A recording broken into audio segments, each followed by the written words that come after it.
Hi అండి. ఈరోజు మా ఇంట్లో వంకాయ పచ్చడి ఎలా ప్రిపేర్ చేసుకోవాలో చూసేద్దాం. వచ్చేసేయండి.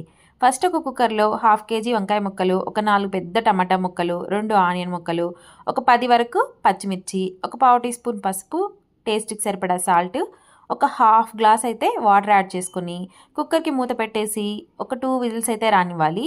ఇప్పుడు పప్పు గుత్తి తీసుకొని వీటన్నిటిని మెత్తగా మెదుపుకోవాలి. మిక్సీ అయితే అస్సలు పట్టద్దు, టేస్ట్ అస్సలు బాగుండదు. ఇలా పప్పు గుత్తితో ఎనుపుకుంటే టేస్ట్ అయితే యమ్మీ యమ్మీగా చాలా అంటే చాలా బాగుంటుంది. ఇప్పుడు ఇందులో నేను కొంచెం చింతపండు గుజ్జు యాడ్ చేస్తున్నాను. మీరు కావాలంటే వంకాయలు ఉడకబెట్టేటప్పుడే కొంచెం చింతపండు వేసి ఉడకబెట్టుకున్నా సరిపోతుంది. ఇప్పుడు దీనికి పోపు పెట్టుకోవడానికి ఫస్ట్ ఒక కడాయి తీసుకొని అందులో 3 టేబుల్ స్పూన్స్ ఆయిల్ తీసుకుంటున్నాను. వంకాయ పచ్చడికి ఆయిల్ ఎక్కువ ఉంటే టేస్ట్ చాలా బాగుంటుంది. హీట్ ఎక్కిన తర్వాత పోపు దినుసులు, కరివేపాకు, ఎండుమిర్చి, కొద్దిగా కచ్చపచ్చగా దంచిన వెల్లుల్లి, ఒక పెద్ద ఆనియన్ ముక్కలు వేసి ఒక్క నిమిషం పాటు అలా వేగనిచ్చి మనం ముందుగా ఎనిపెట్టుకున్నాం కదా